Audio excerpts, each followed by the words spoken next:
Hello students, welcome you all once again on your own channel. और साथियों, आज के इस वीडियो लेक्चर में हम डिस्कस करेंगे आर के नारायण की एक famous story an astrologer's day को। तो साथियों, आज के इस वीडियो लेक्चर में हम एन एस्ट्रोलॉजर्स डे पे डिटेल डिस्कशन करेंगे और जानेंगे कौन कौन से इंपॉर्टेंट क्वेश्चंस हमारे लिए इस स्टोरी से बन सकते हैं और उनके एक्सपेक्टेड आंसर्स क्या होंगे। लेकिन सबसे पहले एक ब्रीफ इंट्रोडक्शन हमारे आज के राइटर आर के नारायण का। आर के नारायण की साथियों अगर हम बात करें तो the full name of R K Narayan was Rasipuram Krishnaswami Iyer Narayan Swamy. He was born in the year 1906 at Chennai and died in 2001. So he is a writer of 20th century. 20वीं सदी के ये क्या है, हमारे राइटर हैं. He is counted among one of the most famous Indian English writer. जो most famous Indian English writers हैं उनके अंदर उनकी गिनती की जाती है. और उनकी राइटिंग स्टाइल की बात करें तो he is known for his simple realistic story telling writing style. Simple शब्दों में लिखा है, रियलिस्टिक और स्टोरी टेलिंग यानी कहानी के रूप में अपनी बातों को उन्होंने आपके सामने रखा है. और अगर हम इनकी बात करें तो he is famous for creating a fictional town Malgudi. एक मालगुड़ी नाम के कस्बे का निर्माण किया था जो वास्तव में एग्जिस्ट नहीं करता है, जो क्या है, काल्पनिक कस्बा है, जिसका निर्माण किसने किया था, हमारे आर के नारायण ने किया था. तो R K Narayan is famous for creating a fictional town name Malgudi and almost all his stories take place in this village. लगभग इनकी सभी स्टोरीज में आपको बैकग्राउंड में मालगुड़ी विलेज ही मिलेगा. His works focus on middle class Indian life. और उन्होंने जितने भी अपने वर्क्स को लिखा है उसमें फोकस उनका किस पे रहा है, मिडिल क्लास पे, यानी ऑर्डिनरी पीपल के जो मुद्दे होते हैं जीवन के उन्हीं को ही उन्होंने अपने स्टोरीज और नॉवेल्स के अंदर आपके सामने डिपिक्ट किया है. मेजर वर्क्स की अगर बात करें आर के नारायण की तो Swami and the friends, the guide और द बैचलर ऑफ आर्ट्स जैसे कुछ फेमस नॉवेल्स हैं जो आर के नारायण ने लिखे थे. आगे आर के नारायण की बात करें तो ही रिसीव्ड द साहित्य academy award in the year 1960 for his novel the guide. ठीक है, इनका एक नॉवल आया था द गाइड करके, जिसके ऊपर हमारे बॉलीवुड में एक मूवी भी बनी है. उसके लिए इनको 1960 में कौन सा अवार्ड मिला था, साहित्य अकेडमी अवार्ड से इन्हें नवाजा गया था. India second highest civilian award Padma Bhushan 1964. और 1964 में भारत का जो दूसरा प्रतिष्ठित अवार्ड है पद्म भूषण, वो इनको दिया गया था इनके कंट्रीब्यूशन को देखते हुए. And India third highest civilian award Padma Vibhushan in the year 2000. तो अपने आप में ऐसे तीन ग्रेट एमिनेंस वाले प्राइज का मिलना अपने आप में ये बताता है कि कितने इंपॉर्टेंट राइटर थे, कितने फेमस राइटर थे और कितना बेहतरीन इनका कंट्रीब्यूशन लिटरेरी फील्ड के अंदर रहा है, जिसके कारण उनको इतने एस्टीम्ड प्राइज जो थे वो दिए गए थे. अब बात कर लेते हैं उनकी स्टोरी एन एस्ट्रोलॉजर्स डे की. एन एस्ट्रोलॉजर डे की अगर हम बात करें तो this story was first published in the year 1947. 1947 में पहली बार पब्लिश हुई थी. और कहाँ पब्लिश हुई थी, एक कलेक्शन ऑफ स्टोरीज उनका आया था an astrologer's day and other stories. इसके अंदर पहली बार उनकी ये story an astrologer's day publish हुई थी. The setting of the story is Malgudi which is a typical south Indian town. और मैंने आपको अभी बताया था it is a fictional town which is created by R K Narayan. The language in which the story and astrologer's day was written in is English, and the theme is appearance versus reality, fate, dissipation and survival. तो ये कुछ theme है जो आपको इस story के अंदर reflect होती हुई दिखाई देगी. आगे बात कर लेते हैं और सेटिंग देख लेते हैं इसकी कि किन बैकग्राउंड के अंदर हमारी ये स्टोरी चलेगी. तो the story revolves around one significant day in the life on A fake astrologer. ठीक है, तो एक दिन की कहानी है, पूरी की पूरी एक दिन की ये कहानी है. और एक दिन की कहानी किसकी है, एक एस्ट्रोलॉजर है, एक ज्योतिषी है. और लेकिन वो ज्योतिषी कैसा है, फेक है ना, वो सच्चा ज्योतिषी नहीं है. उसके जीवन में एक दिन की कहानी आपके सामने रखी गई है. ठीक है, तो टाइटल भी इसका यही है, एन एस्ट्रोलॉजर्स डे, यानी एक ज्योतिषी है, एक एस्ट्रोलॉजर है who is not in reality an astrologer but he is a fake astrologer. एक झूठा ज्योतिषी है और उसके जीवन के एक दिन की महत्वपूर्ण घटना को आर के नारायण ने अपनी इस कहानी में आपके सामने रखा है. It is set in Malgudi.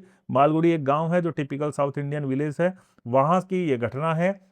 The time period is pre independence India reflecting the traditional life style. और प्री इंडिपेंडेंस इंडिया की ये बात है, की गई है, जहां पर आपको ट्रेडिशनल लाइफ स्टाइल लोगों की देखने के लिए मिलेगी. The market place near the town hall park is lively, crowded and full of activity. और जहां पर ये सारी घटनाक्रम हो रही है वो घटनाक्रम का जो प्लेस है वो कैसा है, टाउन हॉल पार्क के नजदीक है, जो बड़ा ही लावली जीवंत स्थान है, क्राउडेड है, लोग यहाँ आते जाते हैं और फुल ऑफ एक्टिविटी यानी बहुत सारी गतिविधियां यहाँ पर होती है. और इसी कारण से make it an ideal place for business, business के लिए बहुत ही सही स्थान है। तो टाउन हॉल पार्क के नजदीक की बात है, जो बड़ा ही लाइवली प्लेस है, यहाँ पर हमेशा भीड़ रहती है, पूरी तरीके से different kind of actions are performed here and this is the right place और ideal place to perform any of the business. किसी भी बिजनेस को करने के लिए बिल्कुल ही सही सही स्थान कहा जा सकता है, ठीक है। The story is set in A busy crowded market place near the town hall park. ये आपसे अभी मैंने बात कर ली, तो टाउन हॉल पार्क के बाद पास ही एक बिजी मार्केट प्लेस है, वहां की ये वाकया है, वहां की ये घटना है। The astrologer sits under a large tamarind tree surrounded by the noise movement and the various street vendor.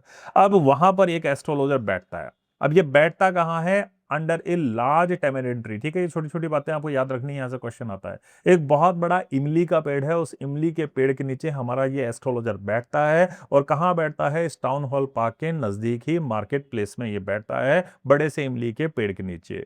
चारों तरफ बड़ा ही शोर शराबा है, लोगों की आवाजाही है एंड वेरियस स्ट्रीट वेंडर्स, और बहुत सारे वहां पर स्ट्रीट वेंडर्स यानी थड़ी वाले जो व्यापार करने वाले, थड़ी वाले जो फेरी वाले लोग होते हैं ना, वो भी वहां पर मौजूद हैं। The place has a dim and irregular lighting from the फ्लेयर्स, gas lamps and shop lights creating a mysterious and magical environment. अब देखो वहां पे कोई प्रॉपर लाइटिंग नहीं है जहां पर हमारा ये एस्ट्रोलॉजर बैठता है, वहां पे डिम लाइट है, बड़ी मध्यम मध्यम रोशनी रहती है, इरेगुलर यानी हमेशा एक सी रोशनी नहीं रहती। क्यों? क्योंकि वो दुकानों से आ रही लाइटें होती है, फ्लेयर्स होती है, गैस लैम्प वहां पे लोग यूज कर रहे हैं, दुकानों से लाइटें आ रही है, तो एक प्रकार से लाइट नहीं रहती, बड़ी मध्यम मध्यम सी रोशनी वो रहती है। और ये मध्यम रोशनी रहती जो रहती है ना, वो मिस्टीरियस और मैजिकल एनवायरनमेंट को क्रिएट करती है, और वही इस प्लेस को हमारे एस्ट्रोलॉजर के लिए सूटेबल बनाता है। This half dark confusing atmosphere help the astrologer maintain its illusion and attract customer. और यही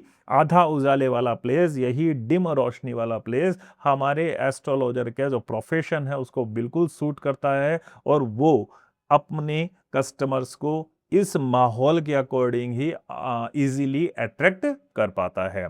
आगे चलते हैं और अपीयरेंस की बात कर लेते हैं कि हमारा ये एस्ट्रोलॉजर दिखता कैसा है। तो the astrologer present himself in A striking and calculated manner. देखो, अब अगर ये एस्ट्रोलॉजर है, भले ही ये फेक एस्ट्रोलॉजर है, लेकिन आप कोई भी प्रोफेशन कर रहे हैं तो आपको भी उस प्रोफेशन के अकॉर्डिंग दिखना तो पड़ेगा, तभी जाकर के तो लोग आप पे बिलीव करेंगे। तो ये भले ही एक फेक एस्ट्रोलॉजर है, लेकिन इसको अपने प्रोफेशन के अकॉर्डिंग तो दिखना पड़ेगा। इसीलिए क्या करता है, his forehead is decorated with the sacred ash and vermilion. इसने अपने माथे पर क्या कर रखा है? ऐश यानी जो भभूत होती है ना, वो भभूत लगा रखी है, राख लगा रखी है, एंड वर्मिलियन यानी सिंदूर लगा रखे हैं, ठीक है। जैसे एक बाबा जी होते हैं, ज्योतिषी होता है ना, वो अपने माथे पर राख लगाए हुए रखता है, भभूति लगाए हुए रखता है, और वर्मिलियन यानी सिंदूर लगाए रखता है। ठीक इसी तरीके से हमारे एस्ट्रोलॉजर ने भी क्या कर रखा है? अपने सिर पे भभूति और सिंदूर लगाया हुआ है। He wears a saffron turban enhancing his spiritual image। उसने सैफरन ही यानी ये भगवा ही तो कपड़े पहन रखे हैं, और भगवा कलर की उसने क्या कर रखी है? एक पगड़ी पहन रखी है।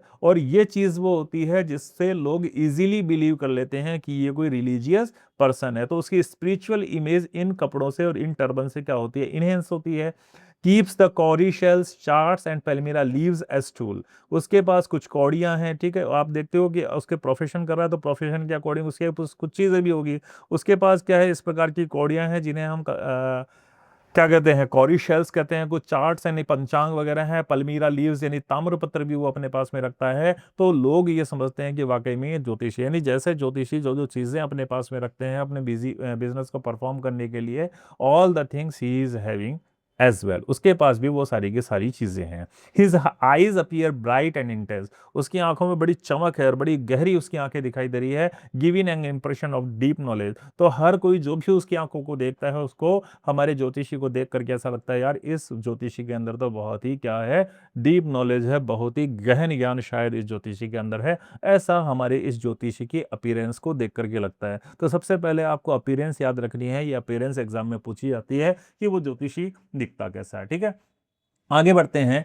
In reality his appearance is only a disguise, लेकिन वास्तव में देखा जाए तो उसने जो ये अपीयरेंस बना रखी थी, ज्योतिषी वाला जो उसने ये वेश बना रखा था, केवल और केवल क्या कर रखा था उसने, डिस्गाइज यानी अपने आप को छुपा रखा था। ठीक है, एक्चुअली तो वो था नहीं ज्योतिषी, उसने अपने आप को छुपा रखा था ज्योतिषी के भेष में, ताकि वो लोगों को क्या कर पाए, अट्रैक्ट कर पाए, अपनी ओर आकर्षित कर पाए।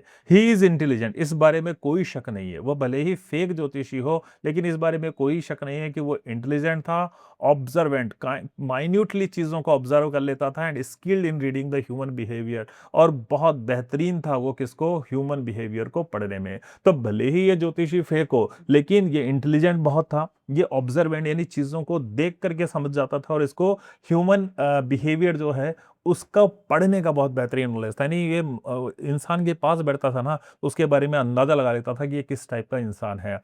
The area is field with, अब ये जिस जगह पर बैठा हुआ था हमारा ये ज्योतिषी जो एस्ट्रोलॉजर है, वहां पे आसपास कौन कौन थे, कुछ मेडिसिन सेलर्स थे, दवाई बेचने वाले, कुछ मैजिशियंस थे, कुछ क्लॉथ मर्चेंट्स थे, कुछ जंक डीलर्स थे।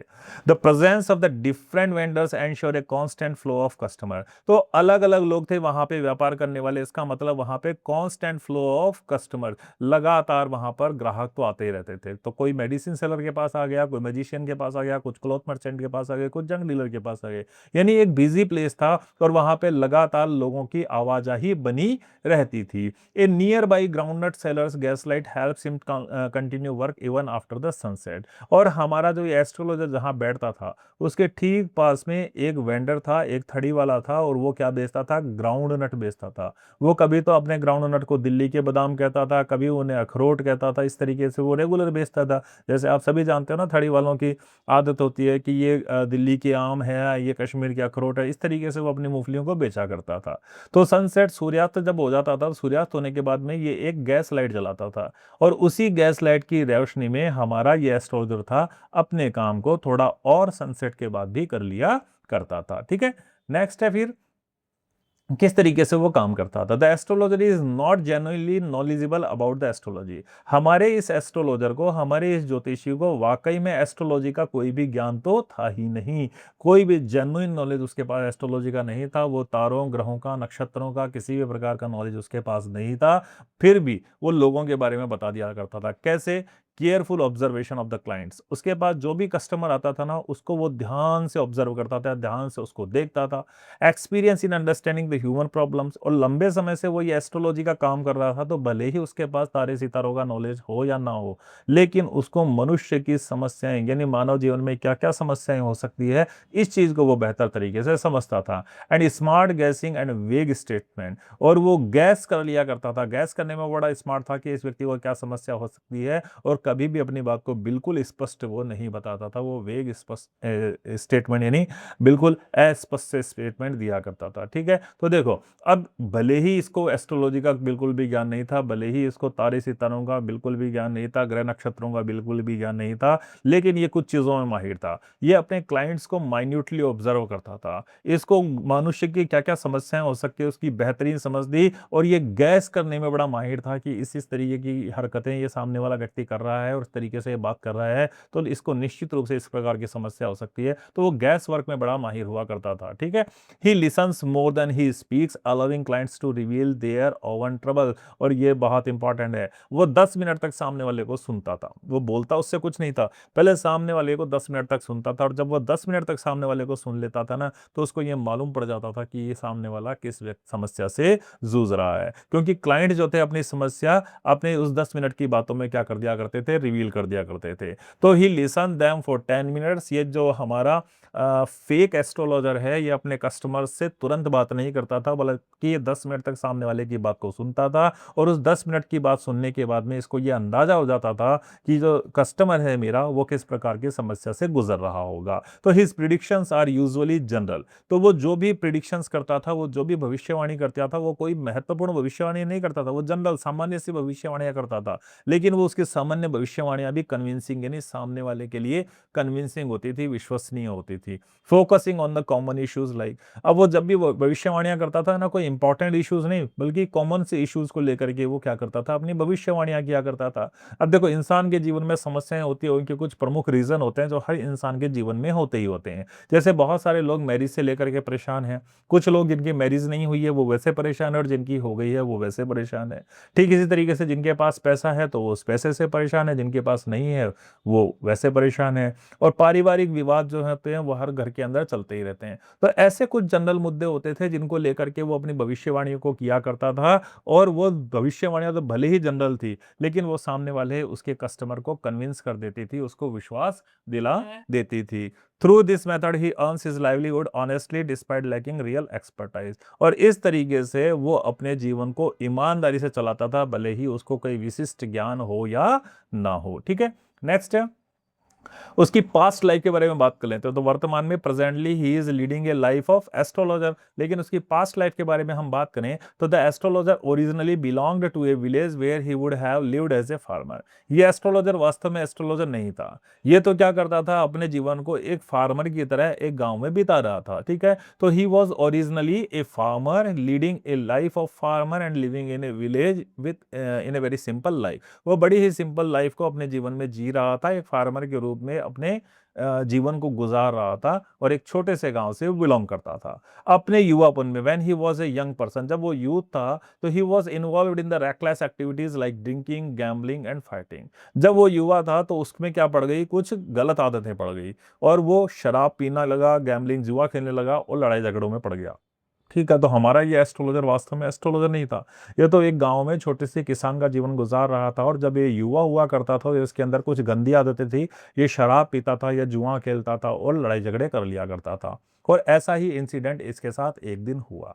ये एक मित्र के साथ गया और इसने बहुत सारी शराब पी ली, और उस मित्र से इसका झगड़ा हो गया। And he attacked a man, और उसने इसके ऊपर आक्रमण कर दिया। And believed he had killed him, और उसको ये विश्वास हुआ कि मैंने मेरे साथ वाले व्यक्ति की हत्या कर दी है। आउट ऑफ फियर, बड़ा डर गया। आउट ऑफ गिल्ट, और इसको बड़ी अपने ऊपर गिल्ट महसूस हुआ, बड़े अपने आप को दोषी महसूस किया।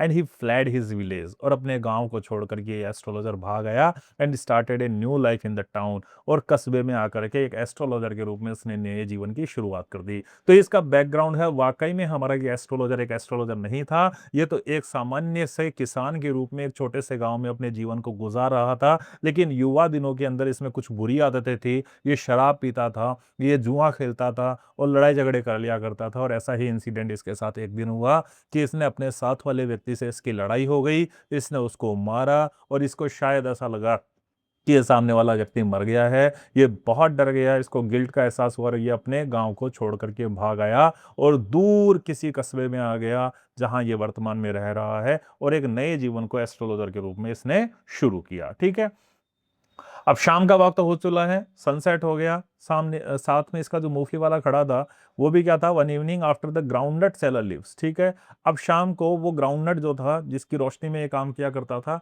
उसका भी घर जाने का टाइम हो गया था, तो वो जाने लगा। ए स्ट्रेंजर अप्रोचेस हिम, ठीक इसी समय एक अजनबी व्यक्ति आया, और अजनबी व्यक्ति आकर के इसके पास में खड़ा हो गया। जब ये अजनबी व्यक्ति आकर के इसके पास में खड़ा हुआ तो हमारे एस्ट्रोलॉजर को ये लगा, ठीक है, हमारे एस्ट्रोलॉजर को लगा ये एक्सपेक्टेड कस्टमर है। तो हमारे एस्ट्रोलॉजर ने सोचा, यार जाते जाते जाने से पहले क्यों ना मैं इससे भी दो पैसे कमा के चला जाऊं। तो हमारे इस एस्ट्रोलॉजर ने इस अजनबी व्यक्ति को कहा, यार बड़े दुखी दिखाई देते हो। तो इस अजनबी व्यक्ति ने पहले बात शुरू नहीं करी, हमारे एस्ट्रोलॉजर ने इससे बात शुरू करी, और इस उम्मीद में शायद वो इससे भी दो पैसे कमा लेगा। और उसने उसे कहा, यार बड़े परेशानी के अंदर दिखाई दे रहे हो, बैठो मैं तुम्हें तुम्हारे बारे में बताता हूं। ठीक है, इस तरीके की बात हमारे एस्ट्रोलॉजर ने इस अजनबी व्यक्ति से की। The stranger challenges his abilities and demands accurate answer. अब ये जो अजनबी व्यक्ति था जिसको हमारे एस्ट्रोलॉजर्स ने कहा कि बैठ यहाँ पर मैं तेरे बारे में बताता हूँ, इसने उस एस्ट्रोलॉजर को चुनौती दी। इसने कहा, यार कहीं का एस्ट्रोलॉजर है, तेरे को कुछ नहीं पता। और इसने कहा कि तू अपने आप को एस्ट्रोलॉजर कहता है ना, तो मैं तेरे से सवाल पूछूंगा तो उसके एक्यूरेट आंसर देना, तो बिल्कुल सही सही जवाब देना। The astrologer initially feels uneasy and tries to avoid the situation. शुरू शुरू में तो हमारे एस्ट्रोलॉजर को क्या लगा, बड़ा बेचैन सा हो गया, क्योंकि आज तक कभी ऐसा हुआ नहीं था कि किसी ने उसको पलट करके जवाब दिया हो। लेकिन इस व्यक्ति ने कहा कि मैं सवाल पूछूंगा और उनके करेक्ट करेक्ट आंसर बनाना। तो हमारे ज्योतिषी ने क्या करा, वो बड़ा बेचैन महसूस हुआ और उसने शुरू में तो इस चीज को अवॉइड करने की कोशिश करी। लेकिन इस सामने वाले व्यक्ति ने कहा, भैया मैं तो जा रहा था, लेकिन तूने ही तो मेरे को रोका, अब तूने मेरे को रोका तो मेरे क्वेश्चन का जवाब भी दे। तो एस्ट्रोलॉजर ने कहा, ठीक है मैं तेरे प्रश्नों का जवाब तो दूंगा, लेकिन आई चार्ज 3 पैसा पर क्वेश्चन। हर क्वेश्चन का मैं कितना चार्ज करता हूँ, वो 3 पैसा चार्ज करता हूँ। Stranger throw an anna but if not satisfy astrologer has to return it with interest. तो हमारे इस स्ट्रेंजर अजनबी व्यक्ति ने कहा, तू 3 पैसे चार्ज करता है ना, तो हमारे इस अजनबी व्यक्ति ने एक आना फेंका उस एस्ट्रोलॉजर की तरफ और ये बोला, ये ले एक आना, लेकिन अगर मैं तेरी बातों से संतुष्ट नहीं हुआ तो तू मुझे यही एक आना ब्याज सहित वापस करेगा। ठीक है, देखो आज तक ऐसा चैलेंज किसी ने भी हमारे एस्ट्रोलॉजर को नहीं दिया था, लेकिन इस अजनबी व्यक्ति ने हमारे एस्ट्रोलॉजर को चैलेंज दिया कि ठीक है ये एक आना मैं तेरे को देता हूं, लेकिन एक बात ध्यान रखना कि अगर तेरी बातों से मैं संतुष्ट नहीं हुआ एस्ट्रोलॉजर, तो तेरे को ये एक आना इंटरेस्ट के साथ में वापस लौटाना पड़ेगा। A financial agreement is made. If the astrologer fails, he must pay 16 annas. If he succeed, he earns money eventually promised a rupee. अब दोनों के बीच में क्या हुई, सौदेबाजी हुई। ठीक है, दोनों के बीच में सौदेबाजी हुई, लास्ट में एक फाइनेंशियल एग्रीमेंट कर लिया गया कि उसमें यह कहा गया कि अगर एस्ट्रोलॉजर फेल हो जाता है तो वो 16 आने हमारे इस अजनबी को वापस लौटाएगा, लेकिन अगर एस्ट्रोलॉजर अपनी बातों में सफल हो जाता है और स्ट्रेंजर अजनबी व्यक्ति उसकी बातों से संतुष्ट हो जाता है, तो वो उसको क्या देगा, 1 रुपया देगा। ठीक है, तो ये एक फाइनेंशियल एग्रीमेंट था जो हमारे एस्ट्रोलॉजर और उस स्ट्रेंजर के बीच में हुआ कि अगर एस्ट्रोलॉजर सही सही जवाब नहीं दे पाता है इस अजनबी के क्वेश्चंस का, तो एस्ट्रोलॉजर उसको 16 आने वापस करेगा, लेकिन अगर एस्ट्रोलॉजर की बातों से वो स्ट्रेंजर सेटिस्फाइड हो जाता है तो स्ट्रेंजर उसको कितना देगा, 1 रुपये देगा। The astrologer initially tries to avoid the challenge. एक बार तो एस्ट्रोलॉजर ने क्या कहा कि चलो ठीक है मैं घर पे उठ के चलता हूं, फालतू इसमें झंझट में नहीं पड़ता, लेकिन सामने वाले व्यक्ति ने उसको कहा, भैया सौदेबाजी सौदेबाजी होती है and you have to continue increasing tension.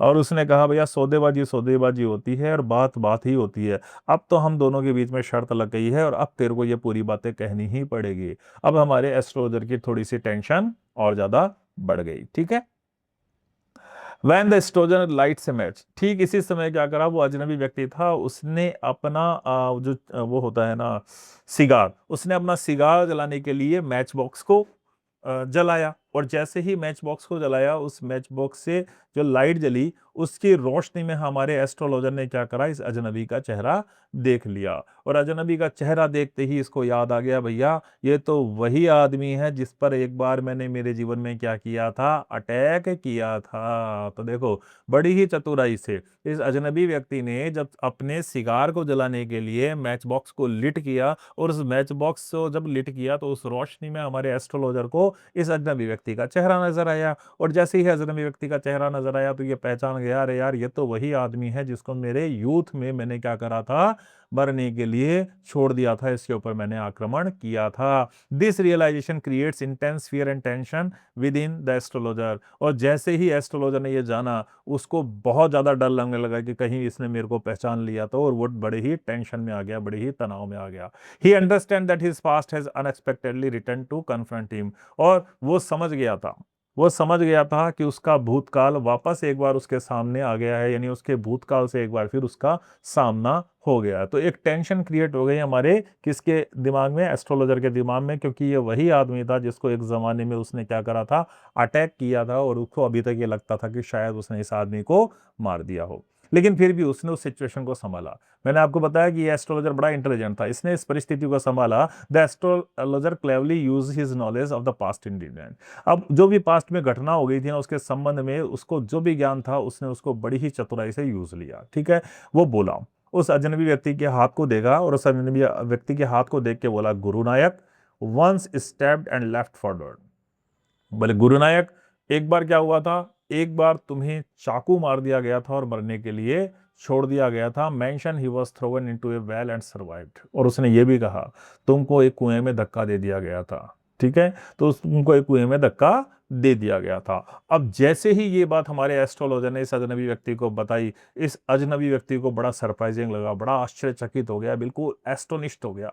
उसने कहा यार ये बात इसको कैसे पता, और उसने तुरंत अपना सीना दिखाया कि महाराज ये देखो यहाँ मेरी चेस्ट के ऊपर बड़ा सा स्कार देख रहे हो, ये चाकू से मेरे एक बार लगा था। ठीक है। और उसने कहा आपको मेरा नाम कैसे पता? तो हमारे ज्योतिषी ने कहा मैं सब बात जानता हूँ, मैं तुम्हारे बारे में सब जानता हूँ, मैं ज्योतिषी हूँ, मुझे सब पता है। और मुझे ये भी पता है कि तुम्हें चाकू मार करके एक कुएं में धकेल दिया गया था और मरने के लिए छोड़ दिया गया था। और इस सामने वाले व्यक्ति ने कहा, स्ट्रेंजर ने, बिल्कुल सही कह रहे हो महाराज, आप तो, आपकी बात बिल्कुल सही है। और मुझे वास्तव में मरने के लिए उस सूखे कुएं में छोड़ दिया गया था। अगर उस समय वहां से कोई गांव वाला नहीं गुजर रहा होता तो शायद मैं उस दिन वहां पे मर ही जाता। तो Guru Nayak is amazed because the details are accurate. ये गुरु नायक बड़ा आश्चर्यचकित हो गया क्योंकि हमारे ज्योतिषी ने जो जो बातें इससे कही वो बिल्कुल सटीक बातें थी। Guru Nayak reveals he has been searching for the man who try to kill him, he wants revenge, he asks he will ever find his attacker. तो गुरु नायक ने अपनी बातों को कहा। अब देखो, क्योंकि हमारा एस्ट्रोलॉजर ने तो क्या कर रखा था, पूरा गेटअप ही चेंज कर लिया। सिर पे पगड़ी बांध ली, लंबी लंबी दाढ़ी रख ली, बड़ी बड़ी मूछें रख ली, सैफरन कलर के उसने कपड़े पहन लिए, माथे पे टीका लगा लिया। तो ये अजनबी व्यक्ति पहचान ही नहीं पाया इस एस्ट्रोलॉजर को कि ये वही व्यक्ति है। तो गुरु नायक ने उससे कहा कि महाराज, अब मैं उस व्यक्ति को ढूंढ रहा हूं जिसने मुझे मारने की कोशिश की थी। I want to take revenge, मैं उससे बदला लेना चाहता हूं। अब मुझे ये बताओ, क्या मैं उस व्यक्ति को ढूंढ पाऊंगा क्या जिसने मुझ पे हमला किया था? क्या मैं उससे बदला ले पाऊंगा या नहीं ले पाऊंगा? तो एस्ट्रोलॉजर ने बड़ी ही चतुराई से अपनी बातों को कहा। और उसने क्या कहा, अपने आप को बचाओ, उसने कहा the attacker is already dead. तुम उसको कभी नहीं ढूंढ पाओगे। क्यों नहीं ढूंढ पाओगे? क्योंकि वो व्यक्ति जिसने तुम पे हमला किया था वो तो ऑलरेडी डेड, वो तो पहले से ही मर गया है। तो उसने कहा एस्ट्रोलॉजर को उस अजनबी ने कहा, महाराज ऐसे कैसे मर गया? उसको तो मैं बहुत बुरी मौत देता। तो हमारे एस्ट्रोलॉजर ने कहा, चिंता मत कर, वो बहुत बुरी मौत ही मरा है। एक लॉरी के नीचे, यानी एक जो ट्रैक्टर होता है, सॉरी, एक जो ट्रक होता है, उस ट्रक के नीचे आकर के वो बहुत बुरी तरीके से मर गया। और वो तो कुत्ते की मौत मर गया, सड़क के बिल्कुल चिपक गया था, इतनी बुरी तरीके से उसकी मौत हुई है। तो जब गुरु नायक ने, उस स्ट्रेंजर ने इस बात को सुना तो वो बड़ा खुश हुआ कि उस पर अटैक करने वाले व्यक्ति को इतनी बुरी मौत मिली है। तो उसने भी, हमारी ज्योतिषी ने गुरु नायक को कहा, देख भैया, तेरी कुंडली के अकॉर्डिंग तेरा भी वक्त सही नहीं चल रहा है। और तू साउथ की तरफ अपने घर से अगर चलता है तो तेरे लिए क्या है, खतरा है। इसलिए मैं तेरे को क्या कहता हूं कि तेरा घर यहां से 2 दिन की ट्रेवल करने के बाद एक गांव है, कहां पर, नॉर्थ में, ठीक है। तो वो कहता है यहां से 2 दिन की दूरी पर नॉर्थ में तेरा गांव है। तो वापस अगली ट्रेन पकड़ और कहां निकल जा, अपने गांव को निकल जा। And never try to travel southwards again, और कभी भी साउथ की तरफ मत आना, ठीक है। अगर साउथ की तरफ आएगा तो तेरे जीवन को तो खतरा है। तो हमारा ये जो गुरु नायक था, जो स्ट्रेंजर था ना, ये और भी ज्यादा आश्चर्यचकित हो गया कि महाराज को ऐसे कैसे पता कि यहाँ से 2 दिन की दूरी पर मेरा गांव है ना। तो इसको और भी ज्यादा कंप्लीटली विश्वास हो गया कि वास्तव में ये एस्ट्रोलॉजर तो बिल्कुल सही आदमी है, बिल्कुल सटीक घोषणाएं ये करता है। और इसने कहा, महाराज मैं काहे को अब साउथ की तरफ आऊंगा, I want travel again towards south, मैं साउथ की तरफ अब दोबारा नहीं आऊंगा, क्योंकि मैं जिस काम से साउथ की तरफ आया था वो काम तो ऑलरेडी हो चुका है। मैं जिस व्यक्ति को ढूंढ रहा था वो तो ऑलरेडी मर चुका है। तो ठीक इस तरीके से क्या हुआ, हमारे एस्ट्रोलॉजर ने बड़े ही स्मार्ट तरीके से अपने नॉलेज को यूज किया और इस चीज से ये एंश्योर हो गया, ये सुनिश्चित हो गया कि गुरु नायक आज के बाद हमारे उस एस्ट्रोलॉजर को नहीं ढूंढेगा। और एस्ट्रोलॉजर पूरी जिंदगी के लिए अब क्या हो जाएगा, सेफ हो जाएगा, क्योंकि वापस गुरु नायक अपने गांव से, इस नॉर्थ से साउथ की तरफ तो ट्रेवल नहीं करेगा जहां पर कौन रह रहा है, हमारा ये एस्ट्रोलॉजर रह रहा है। तो इसी तरीके से एस्ट्रोलॉजर ने अपने आप को सेफ कर लिया, ठीक है। Resolution and inner life, the astrologer returns home late at night. और ये सब होने के बाद में लेट नाइट को हमारा एस्ट्रोलॉजर घर पहुंचा। और जब लेट नाइट को घर पहुंचा तो उसकी बीवी उसका बड़ा इंतजार कर रही थी। और जैसे ही वो घर पहुंचा तो बीवी उसके ऊपर चिल्लाने लगी। लेकिन उसने ठीक जैसे ही बीवी ने उसको बोलना शुरू किया, जैसे ही उसकी वाइफ ने उसको बोलना शुरू किया, उसने अपनी वाइफ को क्या दिया, जितनी पूरे दिन की कमाई थी वो पूरे दिन की कमाई 12.5 आना उसने अपनी वाइफ को दे दी। और जैसे ही अपनी बीवी के हाथ में उसने वो 12.5 आने रखे, वो बीवी चुपचाप चुप हो गई। और उसने कहा, कल मैं इस पैसे से जैगरी यानी गुड़ और कोकोनट खरीदूंगी, क्योंकि बच्ची जो है हमारी कई दिनों से डिमांड कर रही है कि मम्मी मीठा नहीं खाया है, तो कल मैं गुड़ और कोकोनट इससे खरीदूंगी। तो आपको ये भी याद रखना है कि एस्ट्रोलॉजर की वाइफ ने उस 12.5 आने से क्या करने की सोची, उसने जैगरी और कोकोनट खरीदने की सोची, because the child was demanding something sweet, ठीक है।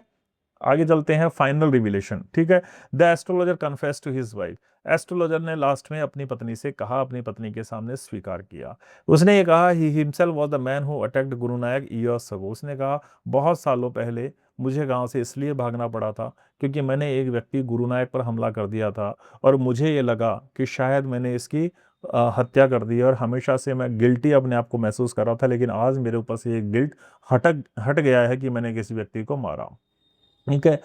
वो कहता है कि now I am free from fear and guilt. अब मेरे अंदर ना तो कोई डर है, ना ही मेरे अंदर कोई गिल्ट रहा है, क्योंकि जिस गिल्ट के साथ मैं अपने गांव से भागा था, आज मेरा वो गिल्ट दूर हो चुका है। Now he feels relieved. अब मुझे काफी आराम महसूस हो रहा है ये जान करके कि Guru Nayak is alive and gone for ever. कि वो गुरु नायक जिसको मैं ये सोच रहा था मैंने सालों पहले जिसकी हत्या कर दी है, वो जीवित है, लेकिन वो अब हमेशा हमेशा के लिए यहाँ से चला गया। तो ये फाइनल रिवीलेशन जब होता है तो इससे बड़ा रिलीव मिलता है हमारे इस एस्ट्रोलॉजर को। लेकिन भले ही एस्ट्रोलॉजर के पास में एस्ट्रोलॉजी का नॉलेज नहीं था, नक्षत्रों का नॉलेज नहीं था, लेकिन इसके पास नॉलेज ऑफ ह्यूमन बिहेवियर था। He was intelligent in observing humans, और बड़ी चतुराई से उसने किस प्रकार से अपने आप को डेंजर से बचा लिया, यही सब कुछ आपको इस स्टोरी के अंदर बताया गया है। अब देख लेते हैं कौन कौन से क्वेश्चंस हमारे लिए इस स्टोरी से बन सकते हैं। तो सबसे पहला क्वेश्चन है, who is astrologer in the story. इस कहानी में एस्ट्रोलॉजर कौन है? तो the astrologer is an ordinary man who pretends to be professional astrologer without real knowledge. एक एस्ट्रोलॉजर कौन है? एक प्रोफेशनल एस्ट्रोलॉजर जो अपने आप को दिखाने की कोशिश कर रहा है, प्रिटेंड कर रहा है, लेकिन वास्तव में उसके पास में किसी भी प्रकार की एस्ट्रोलॉजी का रियल नॉलेज नहीं है। ही earns his living by using tricks, observation and gas work. वो अपने जीवन को चलाता है, अपनी आजीविका कमा रहा है चतुराई से, ऑब्जर्वेशन से और गैस वर्क से। ठीक है, अनुमान लगा करके वो सारे अपने कस्टमर्स को बातें बताता है। His intelligence and understanding of human nature makes him successful. और वो सफल क्यों है? क्योंकि वो बुद्धिमान है और उसको अंडरस्टैंडिंग है, उसको समझ है मानवीय व्यवहार की। उसको पता है कि मनुष्य कहाँ कहाँ गलतियां कर सकता है या किस किस प्रकार के एरर्स ह्यूमंस करता है, और इसी के बेस पे वो क्या करता है, अपनी एस्ट्रोलॉजी के प्रेडिक्शंस पे करता है, और इसी कारण से वो एज एन एस्ट्रोलॉजर सफल भी है। ठीक है, नेक्स्ट क्वेश्चन है, why did astrologer leaves his village. Astrologer ने अपने गांव को क्यों छोड़ा था? The astrologer left his village to escape his past after a violent incident. ठीक है, एस्ट्रोलॉजर ने अपने गांव को इसलिए छोड़ा था ताकि वो अपने पास्ट, अपने भूतकाल से छुटकारा पा सके, क्योंकि उस भूतकाल में क्या हुआ था, उसने एक वायलेंट, एक हिंसात्मक गतिविधि कर दी थी, यानी एक हिंसात्मक घटना उसके साथ में हुई थी अपने जीवन में, इसी कारण से उसको अपना गांव छोड़ करके भागना पड़ा था। ही believed he had killed a man named गुरु नायक। उसको यह विश्वास था कि उसने एक आदमी की हत्या कर दी है जिसका नाम है Guru Nayak, and out of fear of punishment he run away from the started in new life. और इसीलिए सजा के डर से वो अपने गांव को छोड़ करके भाग गया और एक दूसरे शहर में जाकर के नए जीवन को जीने लगा। ठीक है, नेक्स्ट क्वेश्चन है, how does the astrologer attract customer. Astrologer customers को कैसे अट्रैक्ट करता था? The astrologer attract the customers by creating a mystical appearance. बड़ी ही रहस्यमयी वो अपनी अपीयरेंस को बनाए रखता था। He wears a saffron turban, applies sacred ash and vermilion and uses props like cowrie shells. ठीक है, वो क्या करता था, सैफरॉन कलर यानी भगवा रंग की तो पगड़ी पहनता था, सेक्रेड ऐश राख लगाता था या भभूति अपने माथे पे लगाता था, एंड वर्मिलियन यानी सिंदूर लगाया करता था। और वो ज्योतिष जिन चीजों को यूज करते हैं जैसे कौरी शेल्स हो गए, ताम्रपत्र हो गए, इन सब चीजों को यूज किया करता था ताकि उसके कस्टमर्स को लगे कि वाकई में ये क्या है, ज्योतिषी है। His dramatic look makes people believe his supernatural power. और इस तरीके से वो जो ड्रामेटिक लुक रखता था, जो नाटकीय रूप अपना वो रखता था, उससे उसके कस्टमर को ये बिलीव हो जाता था कि इस व्यक्ति के पास क्या है, सुपर नेचुरल पावर्स यानी दैवीय शक्तियां इस व्यक्ति के पास में है। ठीक है, नेक्स्ट है, what is the setting of this story. Background में क्या है इस स्टोरी के? तो the story is set in Malgudi, A busy south Indian town. Story कहाँ पर पूरी की पूरी परफॉर्म हो रही है? मालगुडी नाम का एक छोटा सा साउथ इंडिया का जो टाउन है, वहां पर पूरी की पूरी स्टोरी चलती है। The astrologer sits under a tamarind tree near the town hall park. Town hall park के नजदीक ही एक टेमेरेंट ट्री यानी इमली का पेड़ है, उसके नीचे ही हमारा एस्ट्रोलॉजर क्या कर रहा है, अपने बिजनेस को रन करता है। The place is crowded with different vendors and customer. और इस जगह पर बहुत सारे अलग अलग वेंडर्स यानी थड़ी वाले लोग और अलग अलग ग्राहक, जो क्राउड होती है, भीड़ होती है, वो यहां पर हमेशा रहती है। ठीक है, नेक्स्ट क्वेश्चन है, who is Guru Nayak and why he is important. Guru Nayak कौन है और वो इंपॉर्टेंट क्यों है? तो Guru Nayak is a stranger who meets the astrologer and challenges him. Guru Nayak वही अजनबी व्यक्ति है जो हमारे एस्ट्रोलॉजर से मिलता है और उसको चैलेंज देता है। He is actually the man whom the astrologer had attacked in the past. वास्तव में ये गुरु नायक वही व्यक्ति है जिस पर भूतकाल में, पास्ट में हमारे इस एस्ट्रोलॉजर ने क्या किया था, अटैक किया था। His arrival creates tension and leads to the climax of the story। और गुरु नायक का हमारे इस एस्ट्रोलॉजर के पास आना एस्ट्रोलॉजर के लिए बड़ी टेंशन लेकर के आता है, और यही गुरु नायक इस स्टोरी को क्लाइमेक्स की ओर भी ले जाता है। ठीक है, नेक्स्ट क्वेश्चन है, what challenges does Guru Nayak give to the astrologer? इस एस्ट्रोलॉजर को गुरु नायक ने किस प्रकार के चैलेंज दिए? तो Guru Nayak challenges the astrologer to prove his abilities through a wager. ठीक है, उसने कहा, गुरु नायक को क्या चैलेंज दिया? गुरु नायक को हमारे एस्ट्रोलॉजर ने कहा कि भैया ठीक है, तू अपने आप को एस्ट्रोलॉजर कहता है ना, तो this is the time for you to prove your abilities. तू मुझे बता कि वास्तव में तू कोई एस्ट्रोलॉजर है कि नहीं है। आज ये समय है कि तुम्हें सिद्ध करना होगा कि वाकई में तुम्हें एस्ट्रोलॉजी का नॉलेज है। He promised money if satisfied but demands double payment if not. और लेकिन सामने वाले उस गुरु नायक जो अजनबी व्यक्ति था, उसने हमारे एस्ट्रोलॉजर को ये भी कहा कि मैं तेरे से वादा करता हूं कि मैं तेरे को ये पैसा जो मैंने तेरे से वादा किया है वो दूंगा, अगर मैं तेरे से संतुष्ट हो गया। लेकिन अगर मैं तेरी बातों से संतुष्ट नहीं हो गया तो तेरे को मुझे इसका डबल वापस देना पड़ेगा। The challenges forces the astrologer in A risky situation. और इसी चैलेंज के कारण हमारे एस्ट्रोलॉजर को उस रिस्की सिचुएशन से गुजरना पड़ा, जहां जो हमारे गुरु नायक ने एस्ट्रोलॉजर को दी थी। ठीक है, नेक्स्ट क्वेश्चन है, how does the astrologer recognize Guru Nayak? गुरु नायक को कैसे पहचाना एस्ट्रोलॉजर ने? The astrologer recognize Guru Nayak when the letter lights ए चैरट। ठीक है, जब सामने वाले उस स्ट्रेंजर व्यक्ति ने अपने चैरट यानी अपनी सिगरेट को जलाया, in the sudden flash of match stick, उस मैच स्टिक की जो सडन फ्लैश आई, the astrologer sees his face, उस रोशनी में हमारे एस्ट्रोलॉजर को उस गुरु नायक का चेहरा दिख गया, and he realizes that he is the same man whom he had once stabbed and left for dead। और उस चेहरे के दिखने के साथ ही हमारे एस्ट्रोलॉजर ने उस अजनबी व्यक्ति को पहचान लिया कि ये तो वही व्यक्ति है जिस पे कुछ सालों पहले मैंने चाकू से हमला कर दिया था और इसको मरने के लिए छोड़ दिया था। This recognition fills him with fear and anxiety. और इस तरीके से जब उसने गुरु नायक को पहचान लिया तो उसके अंदर डर भी बैठ गया हमारे एस्ट्रोलॉजर में, और चिंता भी आ गई। ठीक है, तो वो चिंता और डर में पड़ गया इस गुरु नायक नाम के अजनबी व्यक्ति को देख करके। नेक्स्ट है, how does the astrologer save himself? Astrologer ने अपने आप को कैसे बचाया? The astrologer cleverly tells Guru Nayak that his attacker is already dead. Guru Nayak को क्या कहा हमारे एस्ट्रोलॉजर ने कि भैया तेरे पे जिस व्यक्ति ने हमला किया था ना, वो तो ऑलरेडी डेड है। He has been crushed under a lorry, lorry के नीचे तो कुचल करके मारा गया। He advises him to return home and never to travel south again. और उसने सलाह दी गुरु नायक को, भैया वापस अपने घर को लौट जा और साउथ की तरफ ट्रेवल मत करना, वरना तेरे जीवन को क्या है, खतरा है। This life protects the astrologer from being discovered. और ये झूठ जो उसने उस अजनबी व्यक्ति गुरु नायक से बोला, इससे हमारा एस्ट्रोलॉजर हमारे हमेशा हमेशा के लिए उस अजनबी व्यक्ति से बच गया, क्योंकि अब अजनबी व्यक्ति कभी भी नॉर्थ की तरफ ट्रेवल नहीं करेगा, सॉरी साउथ की तरफ ट्रेवल नहीं करेगा। नेक्स्ट क्वेश्चन है, what is the twist at the end of the story? Story के अंत में कौन सा ट्विस्ट था? The twist reveals that the astrologer himself was the attacker of the Guru Nayak. Last में हमें स्टोरी का ये मालूम पड़ता है कि भैया जो गुरु नायक था वास्तव में वही कौन था, अटैकर था। Sorry astrologer himself was the attacker. हमें स्टोरी के लास्ट में ये मालूम पड़ता है कि भैया हमारा जो एस्ट्रोलॉजर है जिसके ऊपर पूरी की पूरी ये स्टोरी बेस्ड है, एक्चुअली में गुरु नायक की हत्या करने का प्रयास तो किसने किया था, हमारे इस एस्ट्रोलॉजर्स ने किया था। He confessed this truth to his wife after returning home. और अपनी पत्नी के पास जब वो वापस घर लौटा तो अपनी पत्नी के सामने उसने इन सब चीजों को स्वीकार किया। He feels relieved knowing that Guru Nayak is alive and gone. उसको बड़ी ही राहत महसूस हुई जब उसको ये मालूम पड़ा कि भैया वो उस गिल्ट से बाहर आ गया है, कि जो गिल्ट उसको आज तक था कि उसने गुरु नायक की हत्या कर दी है। ठीक है, तो उसको ये जानकर के बड़ी राहत महसूस हुई कि गुरु नायक इज अलाइव, गुरु नायक अभी भी जिंदा है और वो वापस अपने घर लौट चुका है। ठीक है, नेक्स्ट क्वेश्चन है, what are the main themes of the story? Story की मेन थीम कौन कौन सी है? तो the story explain the theme of fate, irony, deception. धोखा भी दिखेगा, आयरनी यानी हास्य भी दिखेगा, और भाग्य, तीनों का संतुलन आपको कहीं ना कहीं इस स्टोरी में दिखाई देगा। It shows how intelligence and the quick thinking can save a person.